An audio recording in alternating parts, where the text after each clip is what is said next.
Kia ora, Tefano. Welcome back to Two Tipsy Plants podcast, where we talk plants and drink booze. My name is Sasha. And my name is Sasha. And Merry Christmas. This episode comes out right before Christmas. So, yes, Merry Christmas. And guess what Say today's... Merry Christmas one more time. Merry Christmas! And guess what we are talking about today? Today we will be talking about plants. About Halloween. Hey, we've done that before, okay? Yep. And today we will be talking about Christmas plants and plants that are associated with Christmas. But as always, before we start, Sasha, what is the poison of choice today? Well, you can drink poison if you want to. We'll be drinking wine.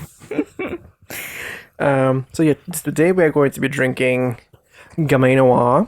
Gamay Noir. Gamay Noir I like the way it sounds. by Tomato Estate. Tomato Estate. Tomato Estate. Yeah. Yeah.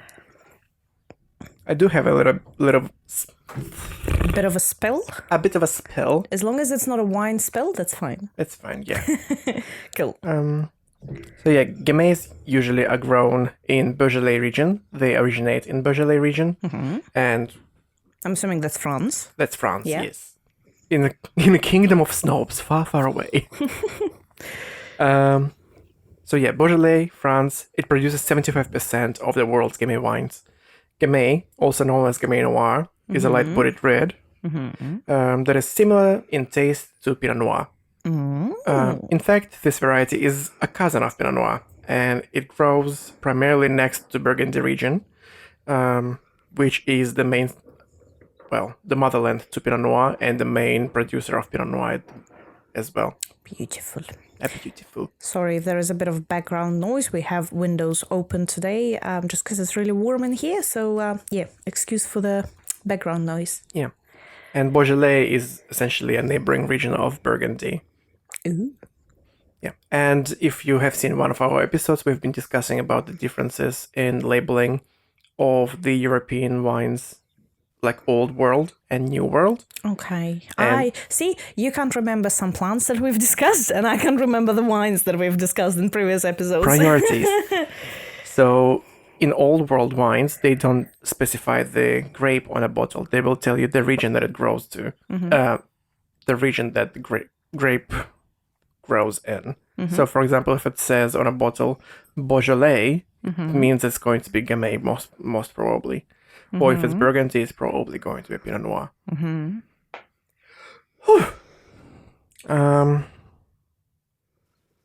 Gamay wines are loved for its delicate floral aromas, subtle earthy notes, and surprising ability to pair with any food, especially fish.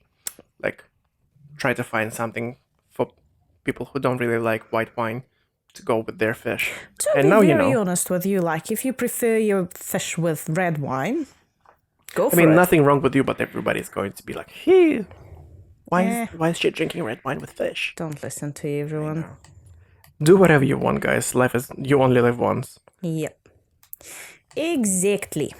So this wine is perfectly served. The perfect temperature to serve this wine is 12 to 15 degrees Celsius. The glass type for this wine is, I call it like an aroma collector. It's like an aquarium bowl with a narrow top. Yeah. If you're watching this, finally we have a matching glass for the wine. Yeah. And that glass is typically known as a Burgundy glass. It's perfect for your Pinot Noirs, for your Gamays again. And if you really only have the Burgundy glass and the Bordeaux glass, you can use your Burgundy glass for your Chardonnays.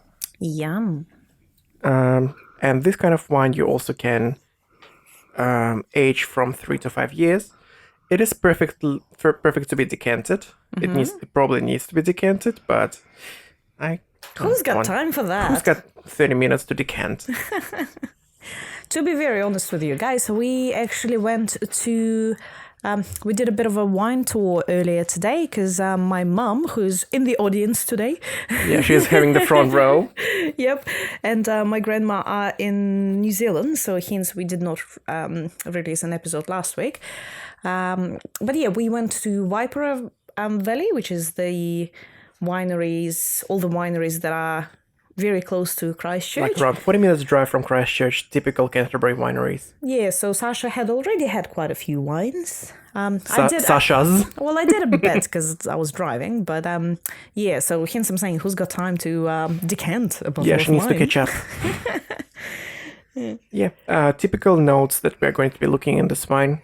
Well, you know what? I'm just gonna open the wine first, and then I'm gonna be reading about the notes that we While need. I'm smelling it. While you're smelling Yes, it, yes. please. You're like, just stop talking and open the bloody wine. Sounds like a plan. I can see how the sound picked when you actually cracked open that bottle. You pour that wine into that fishbowl glass. That is apparently perfect for it. Can you reach? I can. Beautiful. Beautiful. I like the color. It is a nice color. Did you pour some for mine, Mum? Not yet? Finish it. I'll put you some water in, and then you... Okay, she's dying. Ooh! Ooh! So, Barbaris. it's same in English, barberries. Yeah. Like the actual candy. I don't see it. But maybe your nose is better. Damn. Oh yeah, slightly. Just smells like actually barbariska. So yeah, residual sugar in this wine is very low. Unfortunately, it doesn't specify on the website. Alcohol percentage is 12. And the typical tasting notes should be wild strawberries, licorice, watermelon, sherbet characters, and Well, the wild candied berries. apples. Maybe it's the candy apples or the wild berries that actually remind me of berries. Well, berries is a wild berry.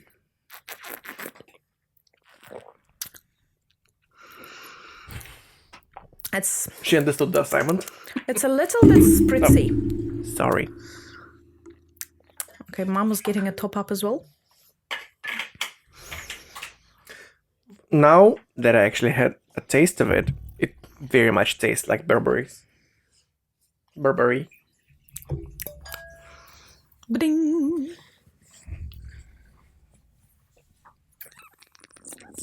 Yeah, over the last 40 years, Te Mate Estate has established an international recognized array of red wines and white wines, including Coleraine, Awatea, which is a Cabernet Merlot blend, Bullnose Syrah, Alma Pinot Noir, and Elston Chardonnay. If you are wine snob, you probably know all of those vineyards. To be honest, that Gamay is really nice. Like, I actually really like it. Yeah. Yeah, and this one is actually from the Te Mate Estate, which was established in 2012. So it's a part of Estate Vineyards, collection of 6 to be precise, and they grow Merlot Cabernet on one of them. Other one is Syrah, and then Pinot Noir, Gamay Noir, Chardonnay, and Sauv Blanc. And Sasha is hinting that we need to move on. Well, it's already been 8 minutes, but yeah, that's fine. You can keep on adding in between the plants, like we've done that before once. Yes. Okay, so as mentioned before, we will be talking about plants that are associated with Christmas. And no, it's not going to be just the Christmas trees. Oh, Christmas tree. How many plants do you think you have? I have 19. Holy guacamole. But also my format is quite, not shallow, but like skim. So I'd say maybe you start, and then if I have something to add on... And if you have a match? And if I have a match, yes, I will add on to it. Well, I think it's the best... What is the better plant to start with than Christmas tree? Okay. So the Christmas tree, typical varieties of that will be Picea, Pinus, and Abies. It grows in various regions, and it also symbolizes life and renewal, rejuvenation. Mm-hmm. So I guess that's why we are putting it up at the top. Yeah. Well, at the top? The first no, thing... not the star, the tree. Yeah, no, I mean at the top of the list. That's what I'm saying. Yeah, I mean the tree is always like when you say Christmas, you always think about Christmas trees. Yeah. And as you've mentioned, yes, it is Pisces, Pinosus, or Araucaria as well. That is used too, but it's a massive, massive, massive conifer. Yeah. Yeah. Do you have anything? Is it a match? Kind of. So with me particularly, the association that I have is the blue spruce, which I have growing downstairs next to my front door. I actually bought it. When I bought it 5-6 years ago, it was about yay big. Now it's about, so the pot itself is about 500 tall, and the tree itself is about a meter plus. Yeah. For people who don't see who are not watching the YouTube, yay big was around like 45 centimeters, I think. No. Well, the whole tree, like if you're standing.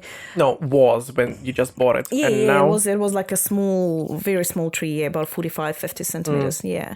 It's quite tall now. Actually Yes, grows it is. fast. It does grow fast, hence it is in a pot, because if I put it in the backyard, it will be a 20 meters tall tree later. So Picea pungens, that's the one that I have, which is also a Colorado spruce or Colorado blue spruce.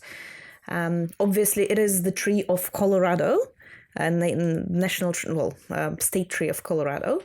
It is from Colorado. You can find it in Arizona, Idaho, New Mexico, and Utah. They can grow up to 23 meters. Hence, it is in a pot. You probably want to take it with you. If I can, if it's not too heavy. Once it we is decide heavy to sell already. the house, yeah. And the epiphytes pungens means sharply pointed. Surprise! It's a Christmas tree. So that's my association with it. Cool. Yeah. What is the other plant that probably is best associated with Christmas? Mistletoe? Yeah, well, probably not in New Zealand, but it definitely is, because the wreaths are made out of Mistletoe usually, yeah. Yeah, and is it the mistletoe that is the superstition about the kissing under? Yes. You should be kissing under. You should be kissing. You must kiss! Yeah. I'm just always confusing mistletoe and holly for some reason. Because they're similar looking, and also because both of them are associated with Christmas, and both of them are used for Christmas wreaths. Yeah. So for mistletoe, the mistletoe's Latin name is Viscum album, and other various species of it. Its origin is Europe, Asia, and North America. Don't know which one is actually like the origin, but you can find it in there. Well, I mean, some plants can be native rather than endemic. Yeah. Like you can find the same plant in different areas. Yeah. And this this plant is associated with love and peace. Well, I guess that's why kissing under the mistletoe. Yeah. Peaceful kisses. It's typically hung in doorways in tradition, and is traditional for kissing underneath it.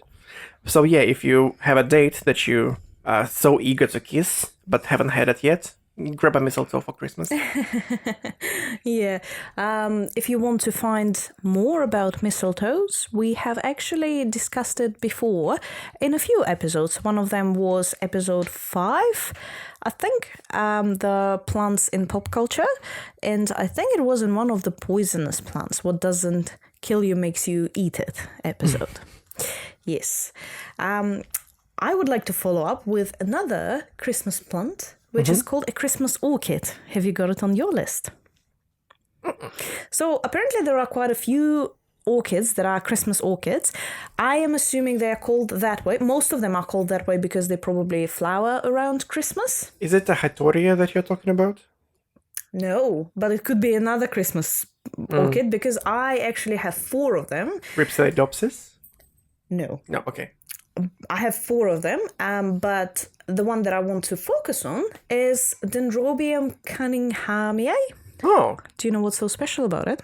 I mean, I have Dendrobium in my house, but not that particular one. But what is special about that one? It is actually... Red and white. No, but it is endemic to New Zealand. Oh, nice. Yes, it can be found in the rainforest in the north, south, Seward and Chatham Islands. And it flowers in summer and early autumn, so hence it probably flowers around Christmas time. It is also known as Winnica in Mori. There is a bit of a legend about it as well, but it's not really related to Christmas, that legend. However, there are some more Christmas orchids. Some of them are known as, so the botanical names are Cattleya percivalliana. Cattleya's are great, they smell great. Another Cattleya as well. And the one that I found quite interesting as well is the Angriacum sesquipedale. Sorry if I'm butchering this. That was a failed spell. It was. It is also known as Darwin's orchid, Christmas orchid, Star of Bethlehem orchid. Do you know why it's called that way? Because it looks like a Star of Bethlehem? I don't know. Do you know what's Bethlehem? Yeah, that's where the Christ was born. Yes, so apparently the story is that when Jesus Christ was born, the orchid opened up and started flowering. So hence it is known as the Star of Bethlehem. Yeah. So didn't even know that there is... I knew that there are some native orchids, but I didn't know that there is a... Any associated with Christmas? But also from New Zealand, like endemic to New Zealand. Yeah. Yeah. Let's touch the holly as well. Don't touch it, it's spiky. Yeah, it's probably poisonous as well. It is. Very. So yeah, the species of the Latin name for holly is Ilex aquifolium, commonly found in Western and Southern Europe and northwest of Africa and southwest of Asia. It is symbolizing everlasting life. All right. Commonly used in wreaths. It has red berries and that add color to your wreath. So holly is also, most of Ilex species are called holly as well, but they kind of inherited it from that particular holly. We did mention holly in one of our episodes about the... I don't know about which one was it. Possibly the poisonous plants again. It could be a poisonous plant, or it could be the one... Because the way it not propagates, but spreads is interesting, because it's kind of like grows on... It's kind of parasitic, right? I think you are thinking of mistletoe, yes. Okay. And probably the ivy too. Yeah. No. Holly is also... Apparently, there is like a oak, Quercus ilex as well, that... So ilex also means the shape of that leaf, the toothy leaf. So there is a Quercus that actually looks like that too, which is a oak tree. Yeah. Just something to add on. Maybe hit me with another plant, because I've got lesser than you do. Oh, it's fine. That's why we have the format for today. I tell you like a short version, spill on plants, and if it matches, you add it. Like if it matches, you just be like ding ding ding ding ding. Light bulb. Poinsettia. Yes, let's talk about poinsettia. Latin name is euphorbia. Did you freaking know that it's a euphorbia? Because I did not. The hell? I mean, I did read it once, but I'm still kind of surprised about it. And it's commonly found in Mexico. Yeah, I was actually reading about euphorbias, and apparently it's a massive, massive, massive family of plants.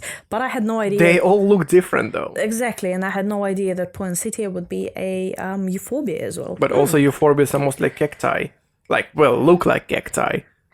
And what I associate with euphorbia usually looks like cacti. Well, not necessarily. There are euphorbias that are like coastal euphorbias. There is a native euphorbia in New Zealand as well, Euphorbia glauca. Yeah, but let's get back to poinsettia. So this one is So poinsettia symbolizes Star of Bethlehem as well, and it's popular as a potted plant and as a festive arrangement. Like if you live in Singapore, you'll find it all over the Christmas, all over your, the shopping centers. It's just like planted everywhere. Stores, yeah. And box stores. It's just a really beautiful pop of color. There are two varieties that are commonly found in box stores, which is like green and red leaves and white and green leaves. Yes. They're pretty. So I always kill it though. Some people can grow it into a tree. That's what I wanted to say as well. So apparently when it's not sold in the pot, it can grow to, I can't remember how many meters because I did read up on it, but it can grow into a little shrub, yes. back to the Star of Bethlehem. What I found is that it's not actually the Star of Bethlehem, but the story goes that... There you go. So it's associated with Christmas, and the association became in 16th century in Mexico. And the legend says that a girl, usually named Pepita or Maria, she was too poor to give... she was too poor to give a gift for a celebration of the Nativity of Jesus, and she was inspired by an angel to collect weeds and just put them like in a row around the church altar. And what happened is the weeds became poinsettias. So they obviously started growing and they became red and green. Yeah, so that's where the story comes from. I think we have bored our front row guests. I think the trip to all the vineyards did was a little bit exhausting. Yeah. Yeah, but apparently every year the United States produces, obviously before Christmas, produces about 70 million poinsettias. Well, obviously it's really easy to propagate it, but how the hell do you do that? It's easy to propagate it, but how do you make it survive? I have no idea. Not in my country, not in my home. All right. The next plant will be Christmas cactus, which is a Schlumbergera species. Can you say that again? Schlumbergera. Schlumbergera. Sounds a little bit German to me. I think it probably is. No, it's actually from Brazil.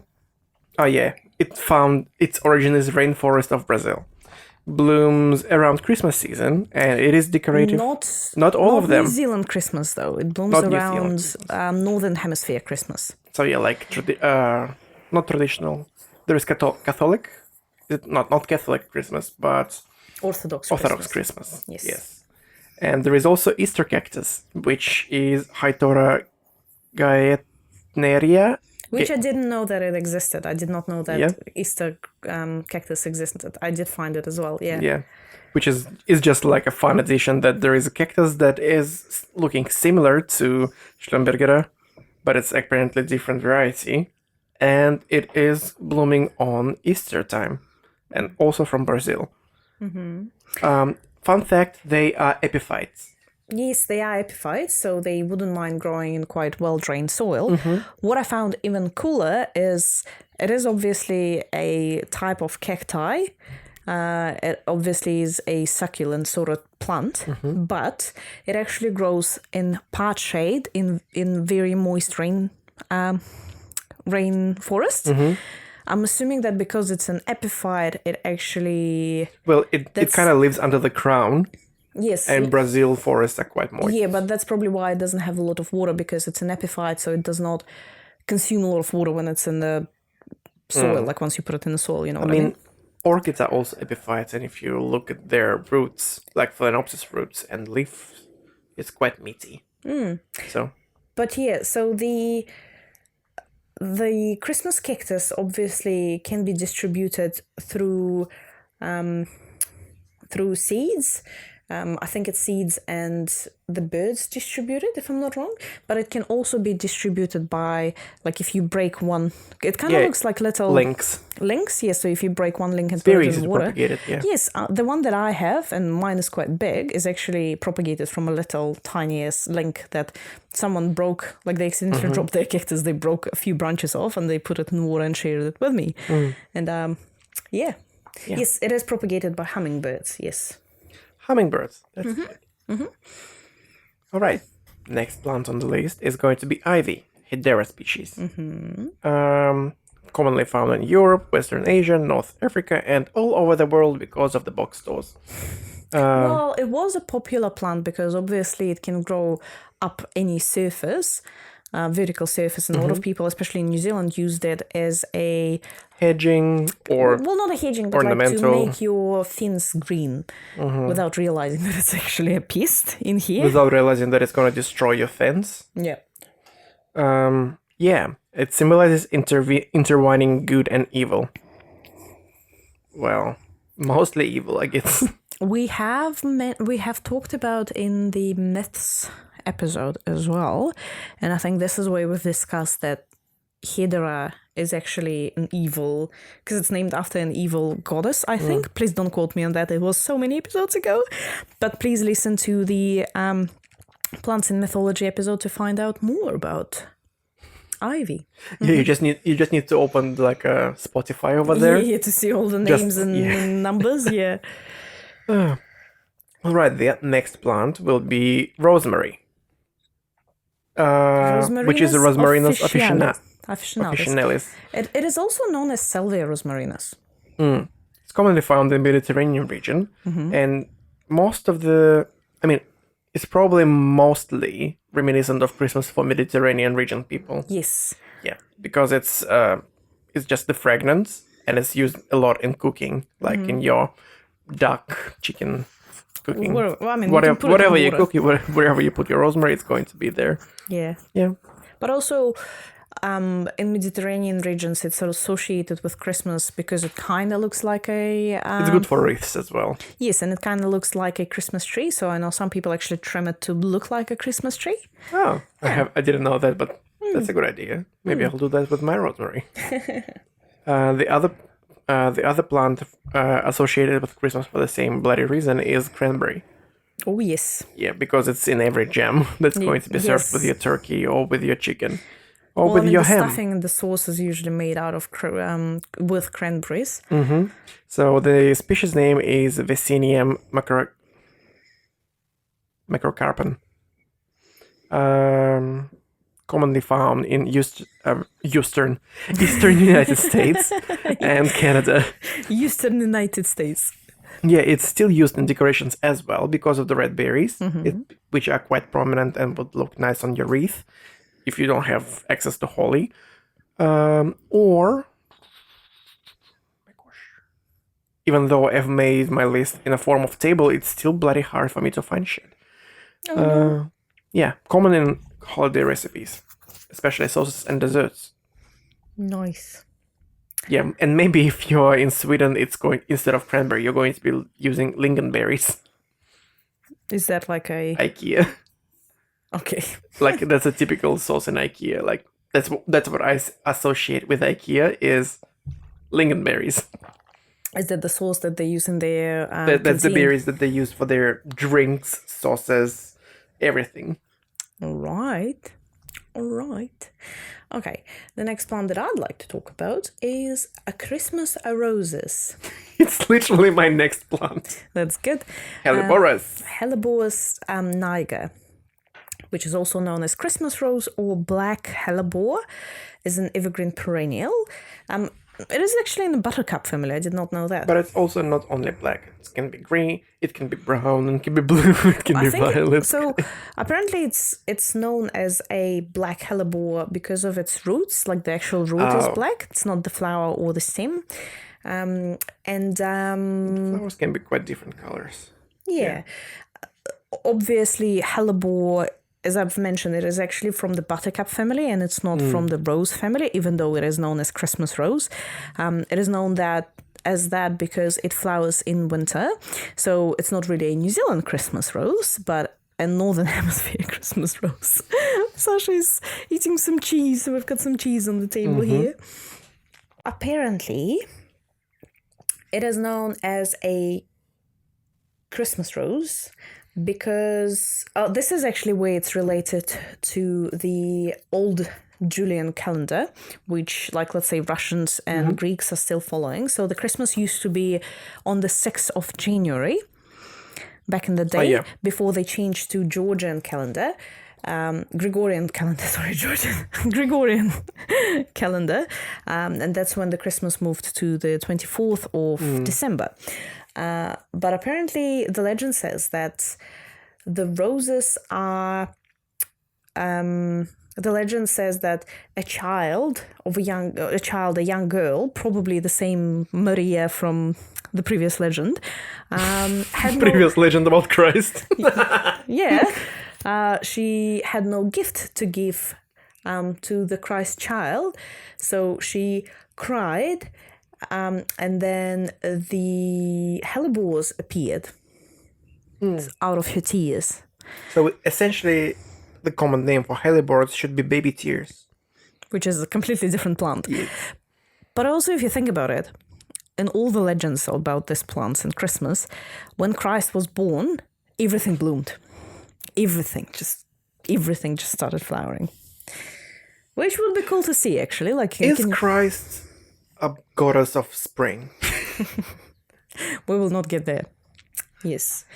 So yeah, hellebores, winter roses. We have talked about them before as well. They are highly poisonous, and we did talk about them in the What doesn't kill you makes you eat it episode. All right. Continuing with festive recipes and plants associated with it is going to be juniper. Juniper species, commonly found in Northern Hemisphere, used in Christmas decorations as well, because again, red berries, fun. Do you know where else it's used? In mulled wine. Yes. Is it too? Yeah.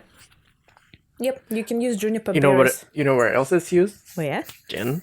Gin, yes. Yes. Yes. That's my Christmas drink. Yeah, and the fragrance, it adds fragrance to the wreaths and holiday arrangements. Beautiful. On the note of edibles and everything associated with Christmas and food. Ooh, sorry, I accidentally touched the microphone. Consensual, I hope. A mandarin orange, which is a Citrus reticulata, which is just a mandarin, but it's called mandarin orange. So tell me, when you think of Christmas in Russia, you straight away remember the smell of mandarin. To be honest, we don't celebrate Christmas on the 24th, and it's not as commercialized Christmas, right? So the one that we celebrate in Russia, we celebrate it on the 6th, but it's very religious. Yeah. Strangely enough, whatever is celebrated as Christmas overseas from Russia, which is 24th, with Santa and everything, is kinda reflected in celebration of New Year's in Russia, which you have like Grandpa Frost. Grandpa Frost, who is essentially looks like Santa Claus. Santa Claus, but in a robe. Yes, he sometimes wears red or sometimes he wears blue. Yeah, so he has a robe, he has a staff, and he's kind of evil as well. He can punish naughty kids. Essentially, it's Jack Frost. Yeah, just Grandpa Frost. It's just old Frost.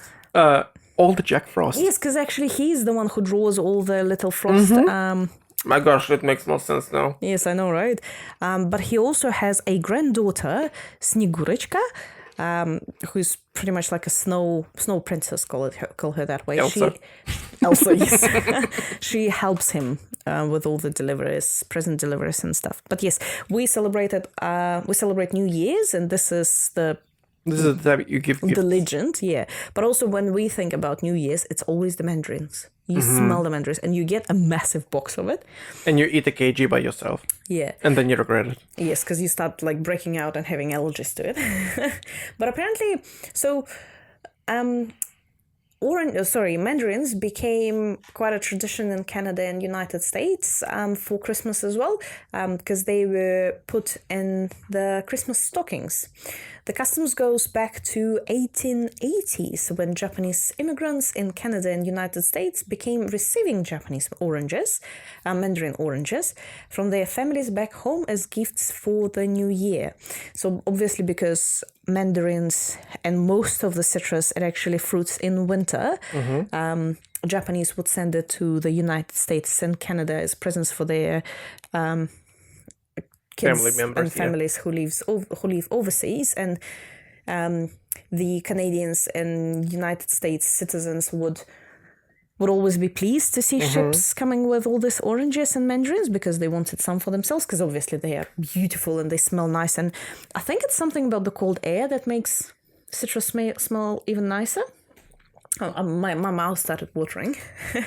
But yeah, I found it quite interesting that it's not only like the Russian tradition, mandarins and stuff. It's actually a United States and Canadian tradition as well. But it came from Japan.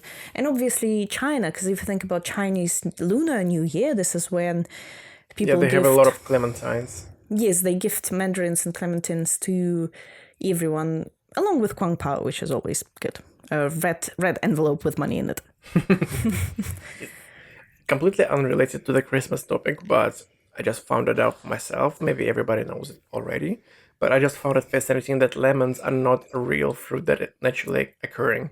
It is a crossbreed between the citron and blood orange. Yep. Speaking of the hybrids and citrus and stuff, mandarin is the father of all the citruses.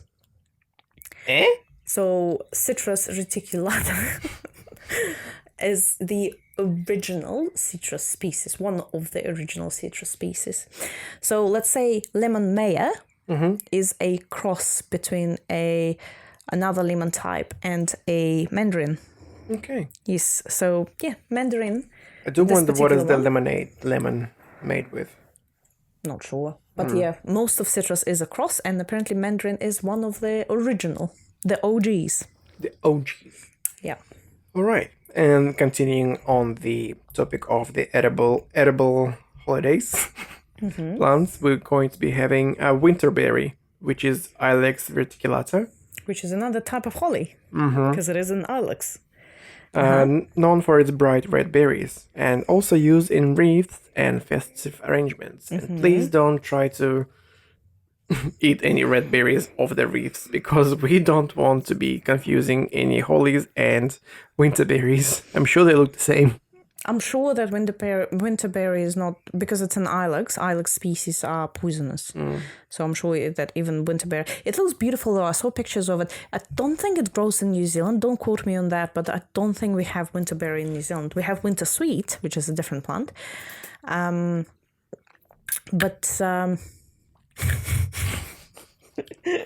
You cracker.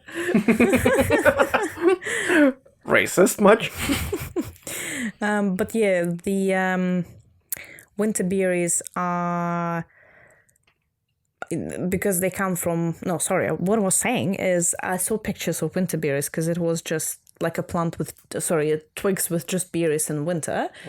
And the background was all snow, so it was really popping, the red color.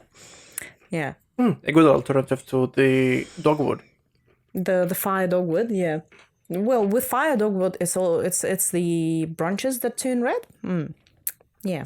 Next plant will be ginger plant, because it's going to be in your every baking. Again, mulled wine, and ginger slice. Oh, gingerbread. Yes. So yeah, it's Zingiber officinale, Southeast Asia. It is from Southeast Asia.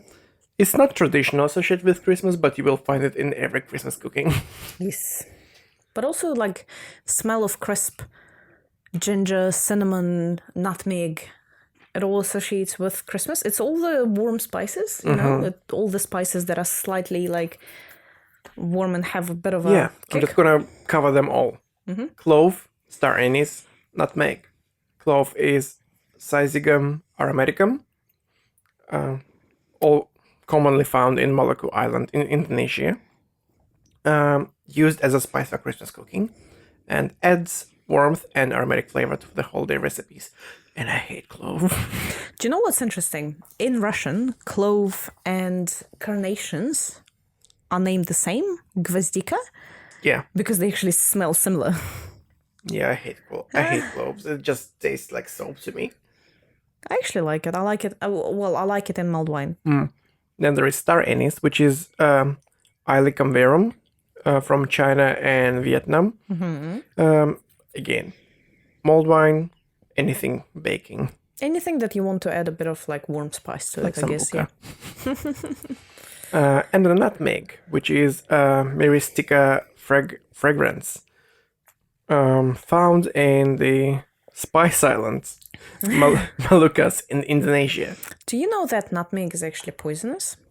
Yeah, especially if you eat a lot of it. But in small quantities, like shavings, it's fine. You only need a few, though. Like, you only need a bit of nutmeg to actually add a bit of a taste to it. Oh. Okay, the next one is going to be mentha. Mint species. You know why? Because it's in everything you cook again. It's going to be in your mint chocolates. It's going to be in your Like sauces? sugar canes. Oh, yes, sugar Christmas canes, canes, that's right. whatever Yes. I never thought about it. Yeah, but mint, yeah, the candy cane. Yeah. Everything that you want to add the frostiness to. Everything where you are adding sugar and you want to soften it a little bit with a bit of mint. Yes.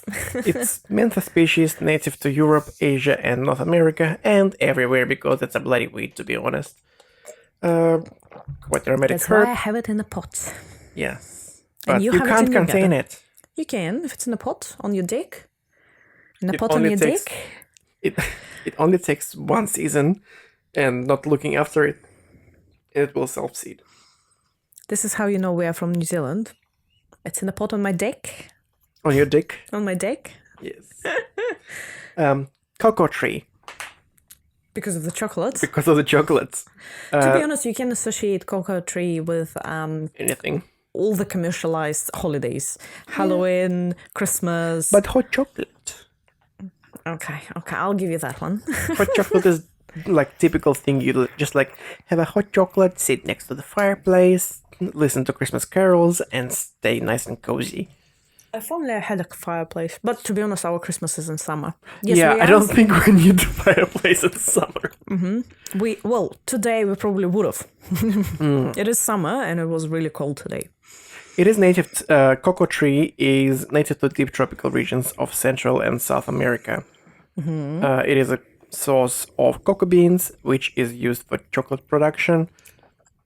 We probably should do the episode on chocolates. It's going to be a very long episode. There is so much history with it. But also there is so much problem with it too. Well, I have no idea what you're referring to. That's why I'm intrigued. All the... Shh, leave it for the episode. Okay. And the last one on my list is going to be cinnamon. Because, again, malt wine, everything baking, and just the aroma of cinnamon is kind of festive as well. It is, the Latin name for that is Cinnamus verum, which is a Ceylon cinnamon, and there is a Cinnamus cassia, which is cassia cinnamon. Ceylon cinnamon is native to Sri Lanka, and cassia cinnamon is native to China. It is aromatic spice obtained from the bark of cinnamon trees, and obviously the Sri Lanka one is more expensive, and China is a bit more cheap. Well, all the, the teas from Sri Lanka are a little bit more valued, and yeah, I'm assuming the... I mean, green tea from China is a bit more valued than... I'm sorry, how dare I? I forgot to top up your glass. I only have a few more plants on my list, but I thought I'll talk about my plants, and then we can talk about Christmas present ideas that are related to plants. So, one of the plants that I She's have... just trying to fish for a present for me, I guess. I already know what you're giving me because I've requested a plant, and it's... If you listen to Episode 17? I can't remember, but it's called All About Orchids episode. You'll know what I want for Christmas. All I want for Christmas. Listen to the episode to find out. This particular plant is mostly associated with Christmas in New Zealand, so there are a couple of them, but one of them is a Christmas lily. Elsewhere, it is known as regal lily. Lilium I completely regale. forgot about it because it's literally in everybody's doorstep right now. Yes, and it is obviously a even in Wikipedia, right? The title, the first sentence says Lilium regale, called as regal lily, royal lily, king's lily, or in New Zealand, the Christmas lily. The reason it is called a Christmas lily is obvious because it flowers in summer. On New Zealand Christmas. And our Christmas is in summer. So hence, yes. It is yet another, it kind of looks like the Asian lily.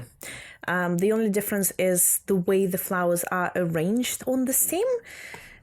is very highly fragrant, but it is also very, very poisonous to cats and Yes. dogs as well, but mostly to cats, because if cats brush their fur on start the licking stamens themselves, and then that's it. start cleaning themselves, they can get very strong poisoning. Lily poisoning makes Kidney failure. it creates kidney failure in you if you eat lilies, so please don't. But also obviously in your pets. And My it only cat, takes like tiny amount. yep, one of my cats actually had a kidney failure, which we managed to cure. And one of the suggestions was that she probably rubbed against Lily somewhere and then started cleaning her when she was a kitten. Cleaning herself when she was a kitten. Yeah. So that's one of the plants, Christmas lilies, which are very popular in New Zealand. I'll talk about another plant that I now associate with, not yet, one plant that I now associate with Christmas, and I've actually sent you pictures of it today.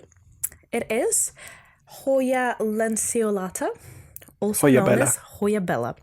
Do you know why I associate Which it I with think should be Christmas? called Hoya mini bell, because there is Hoya bella and Hoya mini bell, and Hoya bella has small leaves and Hoya mini bell has big leaves. Please make it sense. Help me make it make sense. We should make an episode all about Hoyas, because we've done all about Monsteras. I think it was on our list, but we kind of forgot. Well, we are running out of time this year, but there's always next year. There's always season 2. We'll talk about it a bit later, but back to the Hoya. So the reason why I associate it with Christmas now is because my Hoya, Bella, just started flowering. And it looks amazing. It smells amazing. It is beautiful. It is very petite.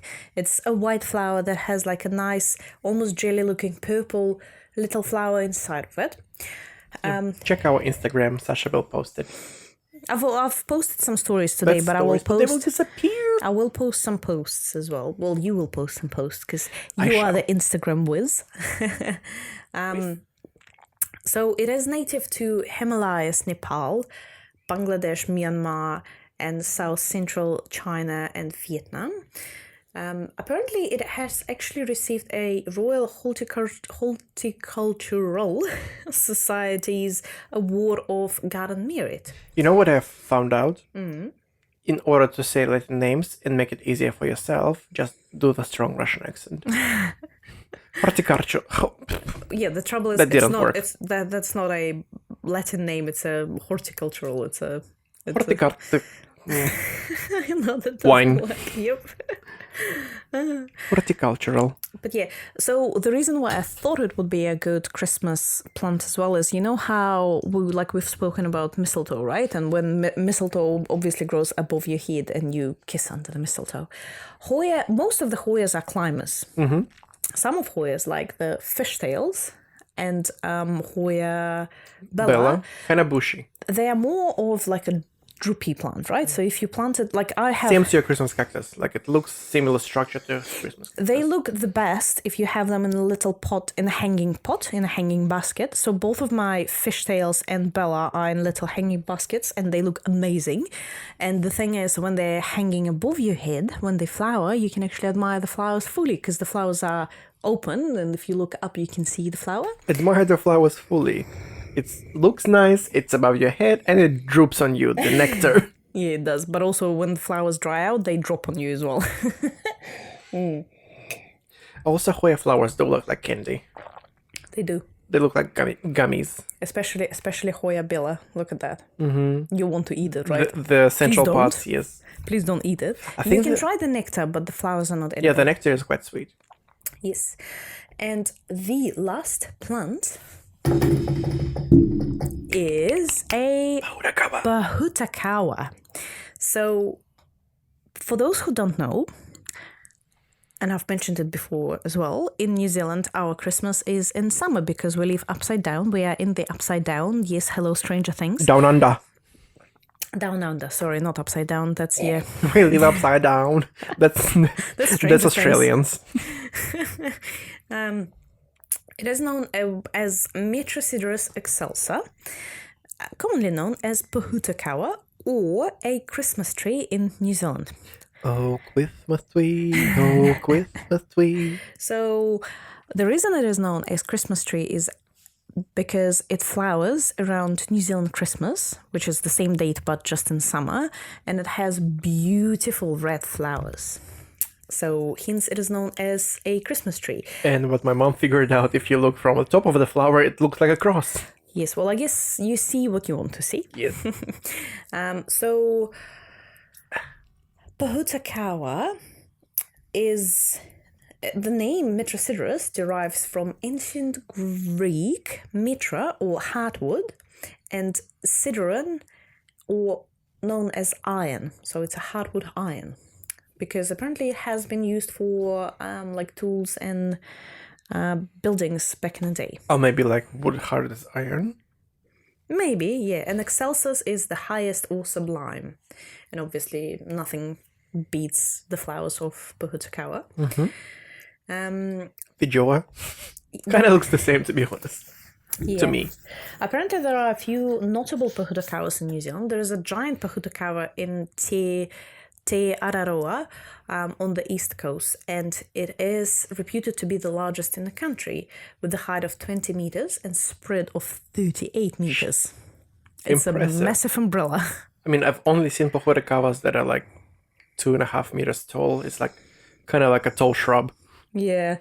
And there is another one which is estimated to be of an age of 180 years. It is known as Teha, and it is fully established at an Auckland city park. Teha is the largest urban specimen in the country. So if you see a Christmas postcard from New Zealand, it will always have a Pohutakawa flower, probably jindals, which are also known as flip-flops everywhere else. I'm sorry, what genitals? Jindals. Ah, genitals. Yes, genitals. A postcard with Pohutakawa and genitals. genitals. It's like, you know, Just a pee-pee. it's like, you know, when Adam and Eve, they had leaves covering their... And the New Zealand postcards, you have genitals covering Pohutakawa. Exactly. Yes, and you will always see like a one of those hippie Volkswagen vans and surfboards and stuff. A typical summer, but Christmas summer. And what is the typical pollinator of Pohutakawa? I cannot remember. I would assume it's like insects. I think it's a tui. Tui as well. Yes, they do eat tui and other birds. They do eat. So because Fijoa flowers, which are not native to New Zealand, but they look like kind of similar flowers. Tui and other birds do pollinate those as well. So yes, how about we've got another 5-ish minutes? How about we actually have 5 minutes spare? Wow, that never happens. It's 53 minutes at this stage, so yes. How about we talk some crap? I would say I would call it ideas for presents. For Christmas. What about wine bottle? I mean, it is, if whoever you're gifting it to appreciates wine, yes. I very much dislike the idea of giving alcohol as the present, but if you can style it nicely, like if you have a nice box, like put some greenery into it, put a nice card written, not just a bought card from the warehouse, but just like box store, but just like something written, nicely styled, maybe like a bit of a spill on a wine, maybe what it pairs with, maybe. See, I would just to make it exciting. I would skip the box and all the filling and the card because I hate those things. I do like boxes though, but I don't like unnecessary wrapping. But that's, you know, my thing anyway. Sustainability, all that shit.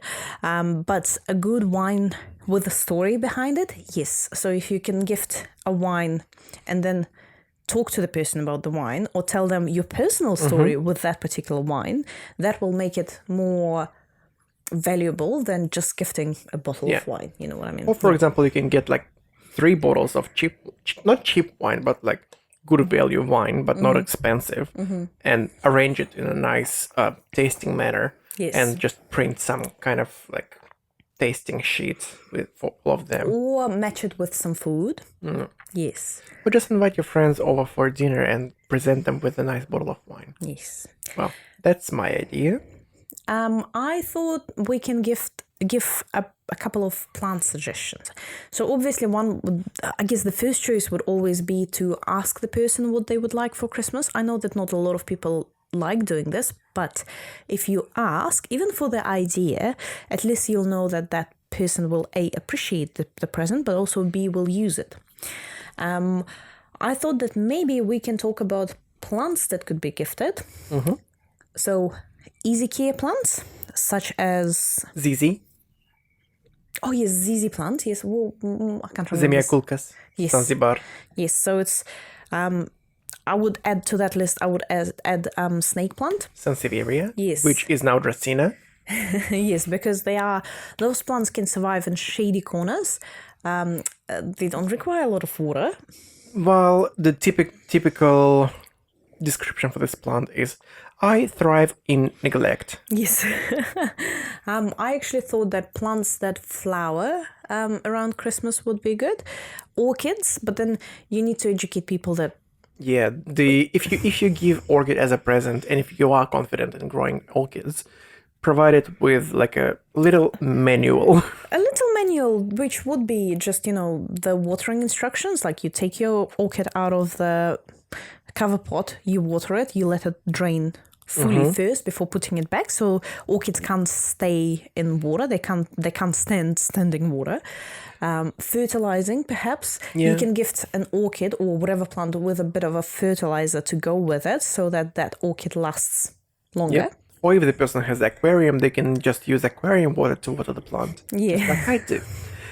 The other fun idea for how to grow orchids and how to present your orchids is to grow it on a piece of driftwood. It's like combining driftwood and kokodami idea and putting the wick, a wick down the driftwood. So you water the bottom of the driftwood, which is in a fishbowl kind of setup. Yeah. And it just gets watered to the orchid, and orchid just gets as much water as it needs. Yeah, that's a cool idea. Or alternatively, you can mount it on a driftwood and make it like as a picture, as in like you put a little picture hook on the back so that people can put it on the wall. But if you are doing that, make sure that your driftwood is desalinated. Yes, because driftwood absolutely. It's an ocean. It was harvested from ocean, so it's full of salt. Your orchid will die very quick death. Yes, so you need to make sure that you wash it really thoroughly before putting any houseplants on it. Yes. Perhaps now talking about that, I guess that's why my plants did not survive when I did that. It was like 3 years ago. I was young and dumb. It's okay. Yes, and maybe flowering plants that flower around Christmas. Obviously, poinsettia is one of the plants. I would do research on how to actually make it grow throughout the whole year and not just flower, during... And hey guys, if you want us to give you a recommendation on the wine that you want to give to your friends or the plant that you want to give to your friends, reach out on our Instagram and I'll just post it as a story response. It will be fun. Yes, absolutely. Let's make it interactive. Yes. How about we do that when we post this episode, and we'll do that. Yes. Other suggestions would be Hoya Bella, because it flowers around Christmas. Or any Hoya, because I need to take a picture of your Hoya, because it looks like Christmas wreath.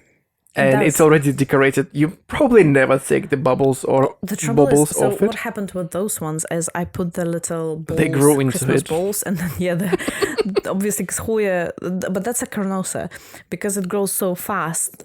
It just kind of wrapped itself around that ball, and I was like, it can stay there.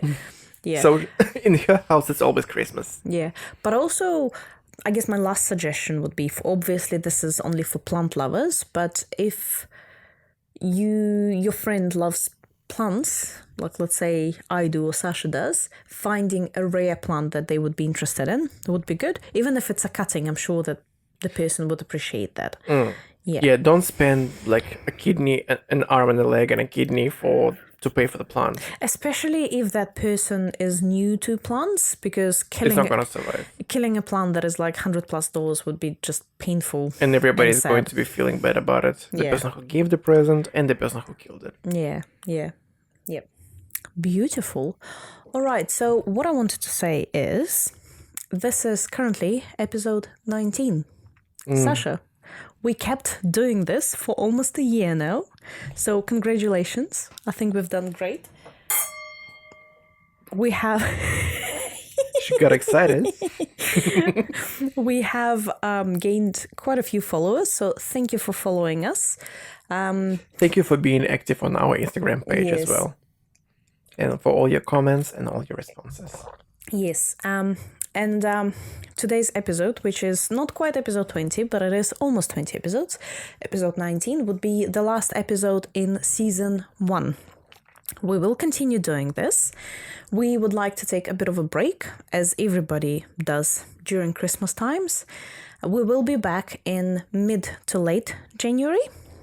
Okay. I think we should take a bit of a... I would say late January, early February then, yes. Yeah. So... Just because it's going to be my birthday and I'm birthday month. Yeah. What we would like to do is... we will still stick to the same format, but we will change it a little bit for season 2. And if you want to see anything else added to the format, please let us know. Yes, we will ask you some questions on Instagram, so please feel free to give your suggestions and your feedback. And yes, what I would like to say is Merry Christmas and a Happy New Year, and we will see you next year.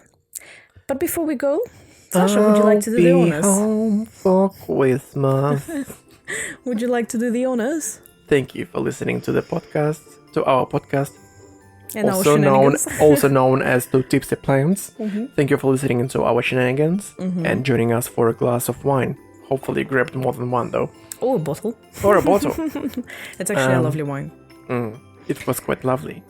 Please follow us on Instagram and on all of our platforms like Spotify and We are currently on quite a few Google, Apple, podcasting, Google, Apple, Audible, Amazon Music, Spotify, and a few others that kind of talk to it. But and we also have a YouTube channel. Sasha is trying to develop.